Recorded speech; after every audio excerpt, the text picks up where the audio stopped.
Hai, Assalamualaikum. Masih bersama saya di sini. Dan saat ini kita masih mempelajari hukum kolom. Di sini kita akan mempelajari bagaimana bentuk awal dari hukum kolom yang telah kita pelajari di video sebelumnya berubah menjadi persamaan yang di dalamnya terdapat bentuk integral.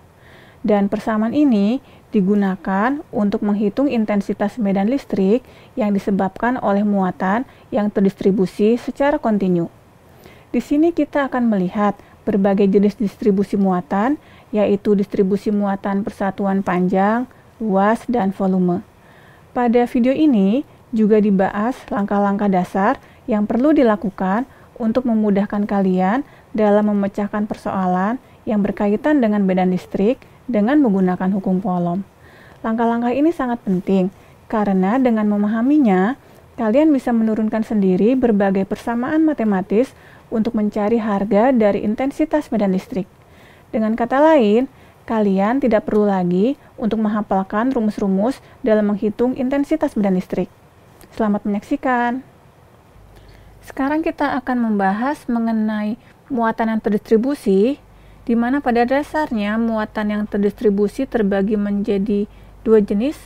Ada muatan yang terdistribusi secara diskrit, di mana intensitas medan listrik yang dihasilkan oleh muatan yang terdistribusi secara diskrit pada dasarnya adalah jumlah dari intensitas medan listrik yang dihasilkan oleh tiap muatan, di mana persamaannya dapat kita lihat pada slide.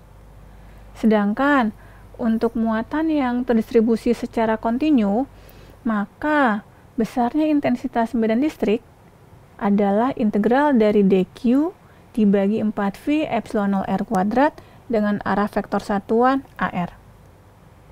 Nah, sekarang kita akan lihat muatan. Dari persamaan tadi, kita akan lihat ada notasi Q, di mana Q di sini adalah muatan total.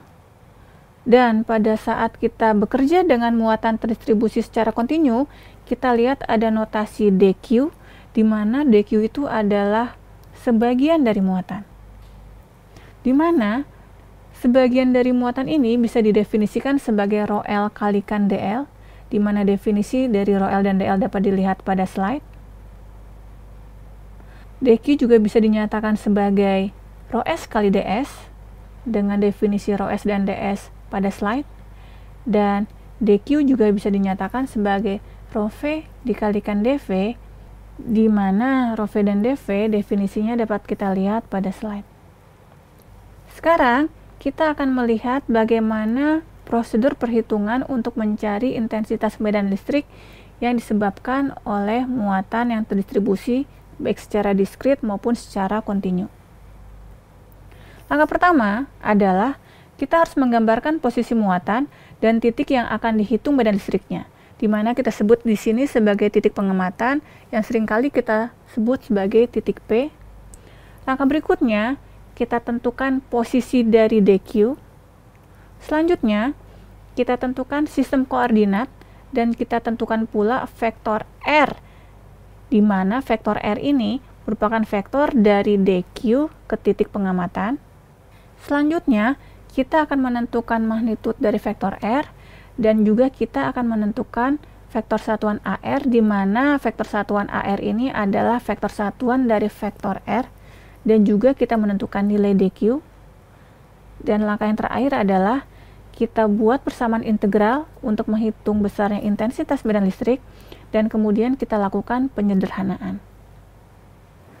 Hai, menurut pendapat kalian, bagaimana langkah-langkah yang terdapat pada video tadi? Mungkin masih ada yang merasa bingung bagaimana menerapkan langkah-langkah tersebut pada suatu contoh soal.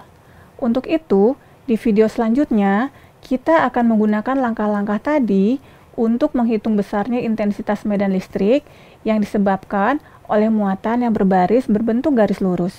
Terima kasih dan sampai jumpa di video selanjutnya.